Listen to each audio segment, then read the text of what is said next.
Francis Ngannou, les enfants. Oui, le gars marche comme s'il avait été constitué pour marcher là. On dit que... Les anglo-saxons disent born to shine. Tu as ta place, frérot. Born to shine. Il est né pour briller.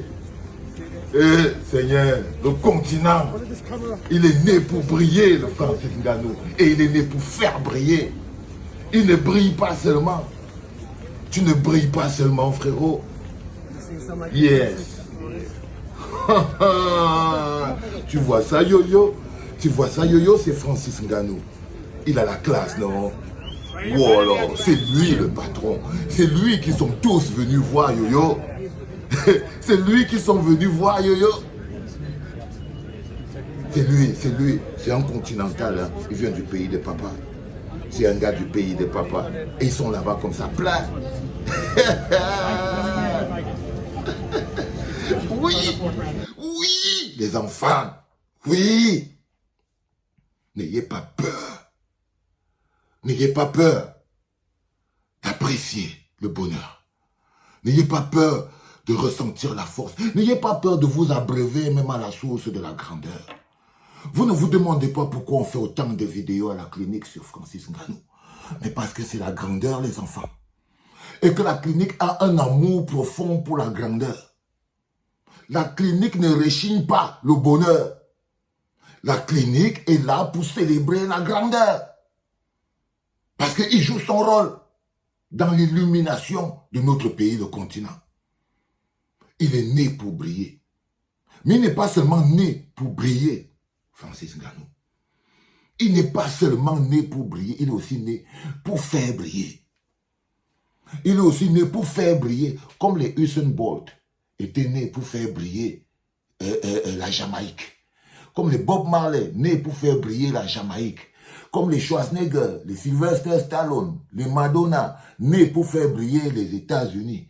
Comme les, je ne sais pas moi qui, les Michel Platini, les Francis Cabrel, les Ngeza, tout ça, nés pour faire briller la France.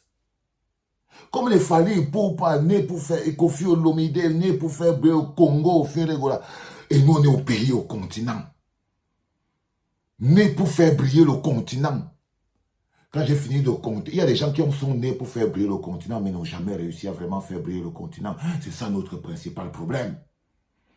C'est ça notre principal problème. Francis Ngannou, né pour faire briller le Cameroun. Parce que tu brilles d'abord. Parce que pour faire briller le Cameroun, il faut que tu brilles d'abord toi-même. Il faut que tu brilles d'abord toi-même.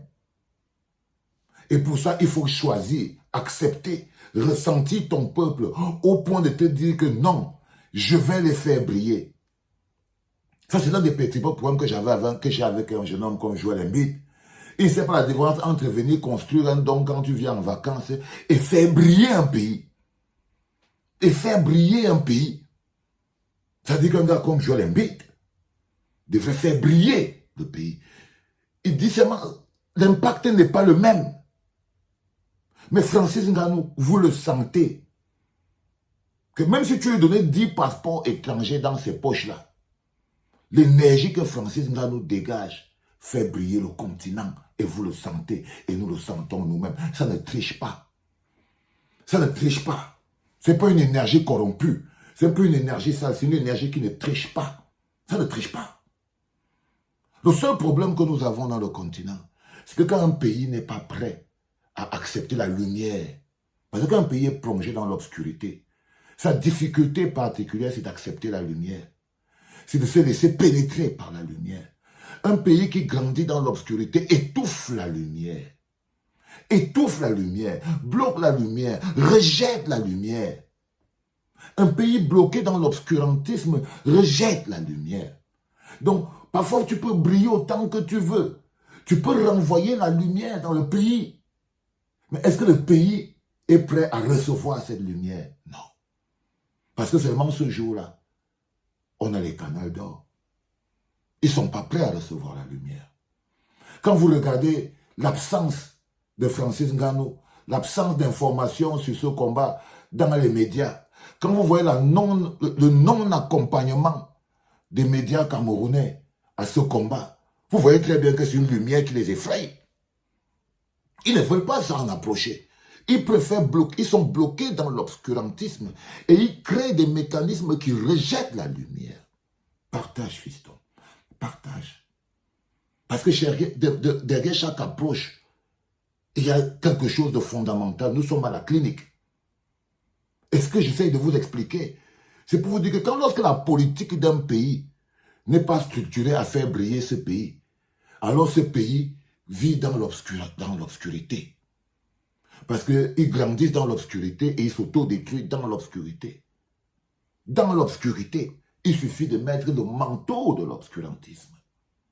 Et ce pays-là met sur pied une politique qui rejette la lumière. Et quand la lumière arrive même dans ce pays-là, il a diminué. Regardez quand Francis Ngannou était devenu champion UFC. Il est venu au Cameroun. Il est venu nous faire briller de force. Avant, il portait encore les alouves. Il n'était pas encore shining comme il shine là. Il n'était même pas encore shining comme... Donc, il n'a même pas encore fini de briller. C'est un bonhomme que là où il est là, son étoile n'a pas encore fini de s'illuminer. Ça va encore s'illuminer plus. Plus, il n'est qu'au début de sa route. C'est un gars qui a un destin. C'est un gars qui a un destin. Qui est tracé devant lui. Mais le jour où il a pris sa ceinture UFC, il est venu. Qu'est-ce que Mollet Kombi a fait? On l'a fait attendre assis dans un bureau avec la ceinture à l'épaule. Avec la ceinture à l'épaule. C'est-à-dire que Mollet Kombi n'a pas compris que quand Ngannou, si on dit que Ngannou va venir aujourd'hui au bureau là, les gens viennent d'abord patati patata. Parce que si Ngannou débarque avec son staff, parce que le problème c'est ça, c'est que Ngannou ne veut tellement pas mettre les gars mal que... Parce que Ngannou pouvait débarquer, il a un staff d'au moins 30 personnes. Au moins 30 personnes se déplacent quand Francis Ngannou se déplace. Au moins 30. Au moins 30. Mais ils l'ont fait asseoir. Parce qu'il est venu avec trop d'humilité. Et il te dit tout ça, Francis Ngannou. Fais attention. Le pays là, c'est zéro humilité. On est des continentaux. C'est zéro humilité. Quand tu viens, tu organises toi-même. Si tu penses qu'eux, ils vont essayer de t'élever, ils ne vont pas t'élever. Ils ne vont pas t'élever. Ne mets pas l'humilité inutile. Viens dans zéro humilité. Tu viens avec tes 30 gars, tes 2 bus bien remplis et tout. Tu débarques et tu attends l'heure. Tu exiges que quand tu vas arriver là, il faut que tout le monde soit là. Zéro humilité. Parce que si tu fais trop d'humilité, ils empêchent que ta lumière vienne jaillir sur le Cameroun. Ils empêchent que le Cameroun bénéficie de la lumière de ses enfants. Comment donc on va développer un pays en pensant que c'est Pomba qui est le devant et le derrière? Comment les gars? Il ne peut pas être à la place de Francis Ngannou. La lumière que Ngannou peut nous amener au Cameroun, Pomba ne peut pas. Il ne peut pas. Mais alors il éteint la lumière de Ngannou. Parce que c'est lui qui empêche que la lumière de Ngannou vienne jaillir au Cameroun. C'est lui. C'est sa politique, c'est sa vision du Cameroun dans l'obscurité. C'est sa vision du Cameroun dans l'obscurité. Les enfants. C'est ça qui empêche la lumière de Ngannou de fondamentalement illuminer tout le Cameroun. Regardez mon petit pote Dadis Camara. L'obscurité est en train d'éteindre toute sa lumière. Parce qu'il est plongé dans l'obscurité. Il nage dans l'obscurité. Pourtant, c'est un homme de lumière. Il est éteint. Il est éteint dans l'obscurité. Je voulais vous dire ça aujourd'hui, les enfants. C'était même pas le deuxième podcast. J'avais déjà fait le deuxième podcast, mais je suis revenu sur celui-là parce que je voulais vous mettre encore un peu plus de force. Parce que moi, quand je regarde ces images de Francis Ngannou, ça me donne l'ompec. Ça me donne l'ompec, les gars, fondamentalement. Et je vous donne aussi. Partagez. C'était papa.